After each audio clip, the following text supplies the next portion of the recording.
Ball होगा नीचे वाले बटन से, नीचे वाला। हाँ जी, चलिएगा। जो सबसे पहला टॉपिक है लाइन। रोहित, अगर लाइन को समझाना हो, डिफाइन करना हो तो क्या समझाओगे? खड़ा हो गए।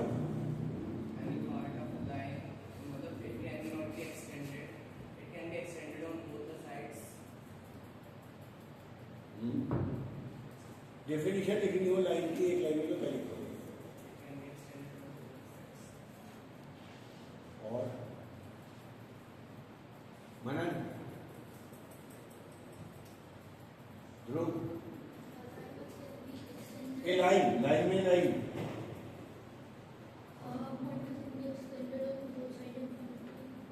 हाँ जी, Aaradhya. Line has no end points और and it has infinite length.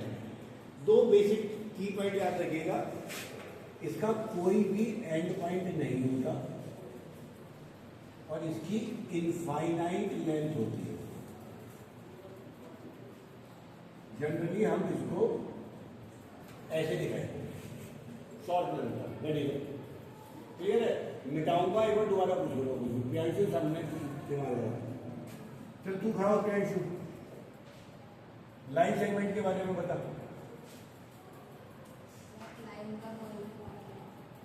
और लेंथ के बारे में क्या विचार है? जैसे इसकी इनफाइनाइट लेंथ होती है, इसकी लेंथ के बारे में क्या विचार है आपका? इनफाइनाइट लेंथ होती है। और इसका कोई एंड पॉइंट होते हैं, नहीं होते? इसका एंड पॉइंट नहीं होते। निधि,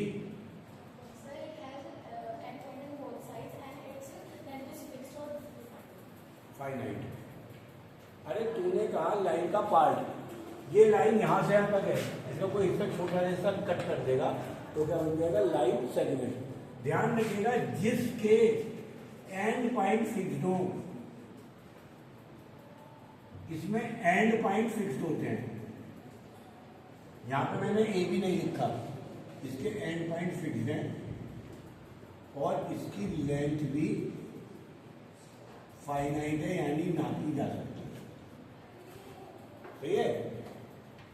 कल किसी कुछ भी पूछ लो भाई। हाँ जी, दक्ष वे किसे कहते हैं?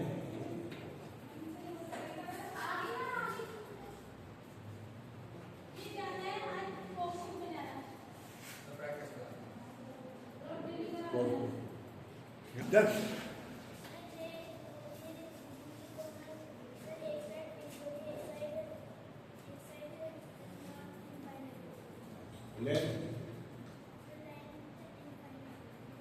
हाँ जी, नाम क्या है? कृष्णा जी बोलो। लेंथ फाइनाइट होती है। हाँ जी, बैठो बैठो बैठो। Sir, a ray is a kind of a line that has a starting point but doesn't have any end point. ये दोनों का संगम है। रे में स्टार्टिंग पॉइंट तो होगा बट एंड पॉइंट नहीं होगा। स्टार्ट तो है ए से, इसका नो एंड पॉइंट है और इसकी लेंथ भी इनफाइनाइट है, यानी इस लेंथ को भी हम नहीं मेजर कर सकते। सही? क्या नाम बता, इसमें से कौन सी रे है?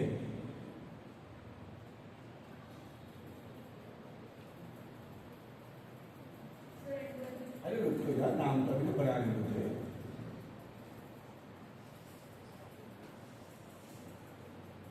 One two three four five, इन पांच में से कौन सी रे है या कौन कौन सी रे है? फिफ्थ, फर्स्ट, फिफ्थ और फर्स्ट। देखो, मेरा काम पूछने का आपसे इसलिए है कि मैं हमेशा ये कहता हूं कि आप क्रॉस क्वेश्चनिंग से ज्यादा बेहतर होते हैं। उत्कर्षणी, बैठ जा बेटा, बैठ जा। अरे तू खड़ी हो, उसको बैठ। फर्स्ट सेकंड थर्ड फोर्थ क्या है?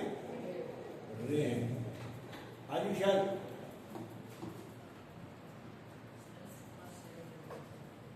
क्यों? रे हो या लाइन और लाइन सेगमेंट किसी भी डायरेक्शन में हो सकती है, तो ध्यान रखिएगा ये सारी रे हैं, क्योंकि सबका एक पॉइंट फिक्स है और एक पॉइंट फिक्स नहीं। ये सब रे है और ये रे नहीं है। क्यों रे नहीं है? इसके दोनों पॉइंट फिक्स है। तो बैठ दो जब, तो हमारे को रे, लाइन, लाइन सेगमेंट, ये तीनों चीजें क्लियर हो गई। अरे हाँ या नहीं? चलो इसके बाद हम चलेंगे एंगल्स पे हम लोग। अच्छा, अभी हम लाइन्स को थोड़ा और पढ़ा लेते हैं। हाँ जी, स्पष्ट। इंटरसेक्टिंग लाइन्स,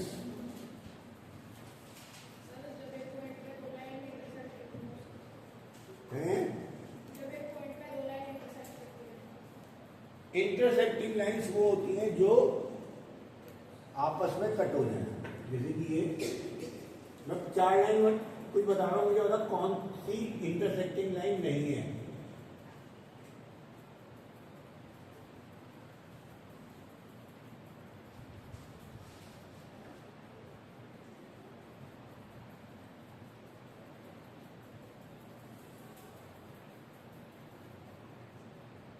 हाँ जी, कौन सी नहीं है?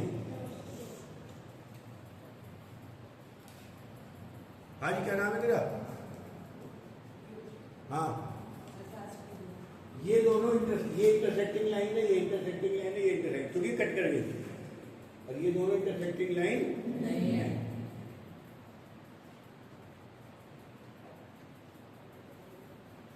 कोइंसिडेंट लाइंस, बैठ जाओ। कोइंसिडेंट लाइंस, क्या नाम मेरा भैया? खड़ा हो। कोइंसिडेंट लाइंस, अरे देखता रहे वीडियो आ रही नहीं आ रही वहां पे। अबे इसमें देख, यहाँ तक आ रही नहीं आ रही, ये तो हिलाता नहीं है फोन को।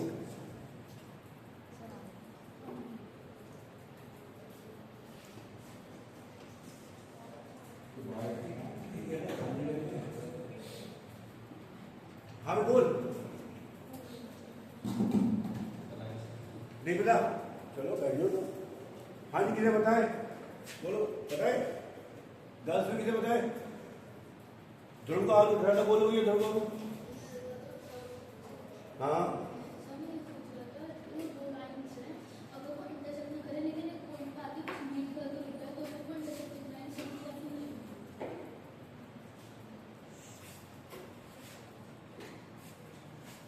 बेसिकली शायद मैं आपको बता दूं, जब दो लाइन एक दूसरे पर ओवरलैप करेंगी, ये एक लाइन है और ये एक लाइन है, इन्हें क्या बोलोगे? इंटरसेक्टिंग लाइन या कोइंसिडेंट लाइन? क्योंकि लाइन्स की तो कोई लेंथ ही नहीं होती, तो ये जब आगे बढ़ाओगे तो इसके ऊपर ले जाएगी, तो ये ओवरलैप कर देगी। तो जब लाइन्स ओवरलैप होती है तो क्या कहलाती है? पैरेलल लाइन तो सबको बताऊंगी, कौन सी होती है? जो इंटरसेक्ट नहीं करती, जैसे कि ये दोनों या ये दोनों लाइन्स क्या कहलाएंगी सब?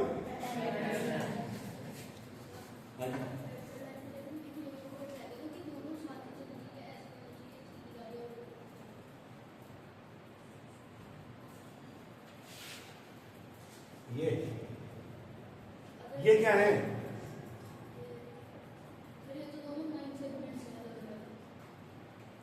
ये लाइन वर्ड यूज कर रहा हूं मैं, तो ये दो लाइन्स हैं, इन दोनों लाइन्स को तो इंटरसेक्टिंग कहेगा, कोइंसिडेंट कहेगा, पैरेलल कहेगा। बात खत्म, क्योंकि आगे बढ़ाने पे कट जाएगी ना। लाइन सेगमेंट नहीं पूछेगा, मैंने दो लाइन बना दी, आपको कटी हुई नहीं दिख रही, पर अगर मैं आगे दोनों को एक्सटेंड कर दूंगा तो कट जाएंगी ना, तो ये क्या कहलाएंगी? इंटरसेक्टिंग। इनके बारे में क्या विचार है? इन्हें कितना ही बढ़ा लो, ये कभी नहीं कटेंगी, तो ये क्या कहलाएंगी? पैरेलल। सही जी। और किसी को कुछ पूछना है यहां तक? Girls, line ray, intersecting line, coincident line, last आ रहा है आपका कॉनकरेंट लाइन। और बताइए किसे आप पता है? Concurrent lines. अभिनव बोल। किताब में क्या पढ़ रहा था? कोइंसिडेंट लाइंस किसे कहते हैं? सामने मत देख। हैं? कोइंसिडेंट लाइंस में ये वहां से आगे 3 या 3 से ज्यादा पॉइंट होते हैं। और रे किसे कहते हैं? रे किसे कहते हैं? अभी क्या है, आप लोगों को ना काम बस बैठने की आदत है। आप जब उतारेंगे, उतारने का देखिए सुन लिया जाएगा हर एक की प्रॉपर्टी के बारे में। बैठ जा। हाँ जी, 10 में किसी को पता है? राजिया आलना, जब 3 लाइन एक ही पॉइंट में मिलती है, जब 3 लाइंस एक पॉइंट पर मीट हो जाए तो कंकरेंट लाइंस कहलाती है। इंटरसेक्टिंग लाइन में 2 लाइन होती हैं, कंकरेंट लाइंस में 3 या 3 से ज्यादा भी चल सकती हैं। When 3 lines or more than 3 lines meet at one point, तो क्या कहलाती है? उतार यहाँ से जल्दी से, पॉज कर दो। हाँ, इधर एक पेंसिल के सबका देखेंगे। ये एंगल्स मुझे समझाने की जरूरत नहीं, सबको पता होंगे। जो 0 to 90 डिग्री का होता है वो acute, right, obtuse, straight, reflex, और जो 360 डिग्री का एंगल है वो कंप्लीट एंगल है ना। अगर आप यहां से एंगल बनाना शुरू करें और घूम के यहीं पर आ जाए, तो ये पूरा एंगल बनाया, ये कंप्लीट एंगल 360 डिग्री का कहलाता है। कंप्लीट एंगल 360 डिग्री का होता है ना। अगर मैंने इसमें से 50 डिग्री का एंगल कट करके निकाल दिया, तो ये एंगल कितने का बचा मैं पूछने लगूं, तो आप कहोगे 360 का था, 50 कट कर दिया, 310 का बचा। आपको नाम की वैल्यू पता होनी चाहिए। पैरेलल लाइंस क्या होती हैं और कंप्लीट एंगल क्या होता है या स्ट्रेट एंगल क्या होता है, वो आपको पता है। अब यहां से हमारा 9 का काम शुरू हो रहा है, जिसमें 1 या 2 नंबर का क्वेश्चन जरूर आता है।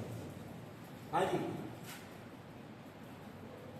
कॉम्प्लीमेंट्री एंगल्स कहते हैं। जो एंगल लेस देन 90 होता है कॉम्प्लीमेंट्री कहलाते हैं। पक्का?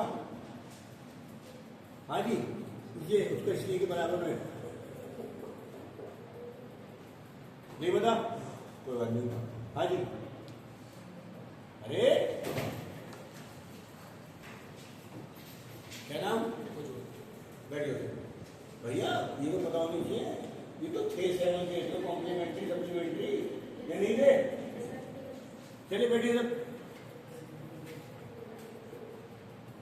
पेयर ऑफ 2 एंगल्स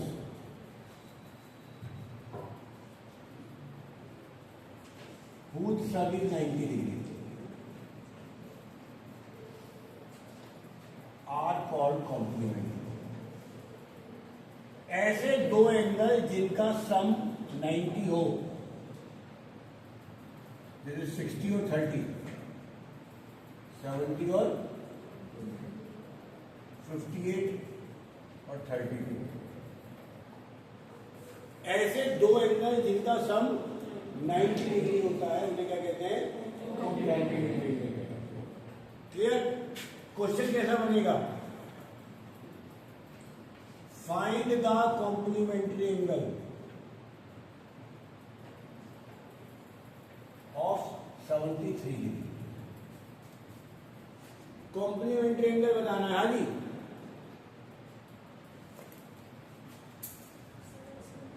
समझ कैसे आया?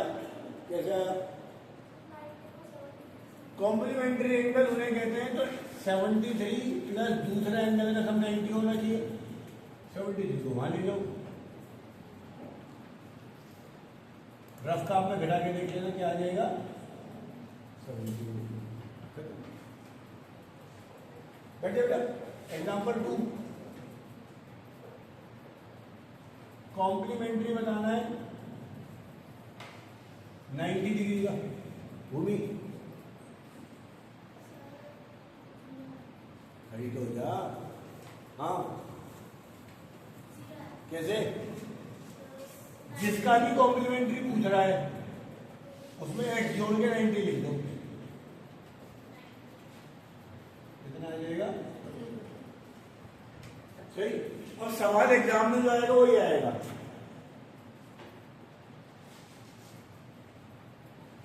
कॉम्प्लीमेंट्री एंगल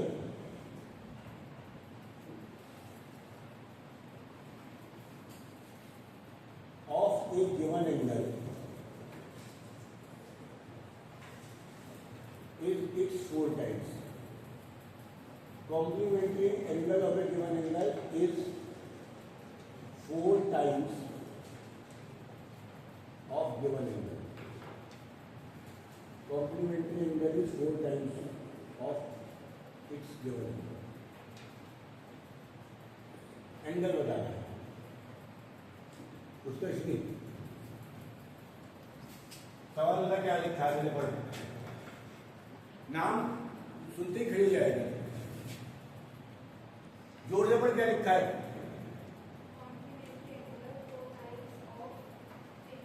किसी एंगल का कॉम्प्लीमेंट्री एंगल उसका 4 टाइम्स है। Complementary angle in 4 times of its given angle.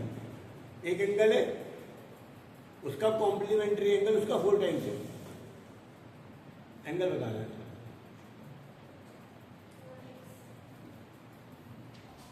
आगे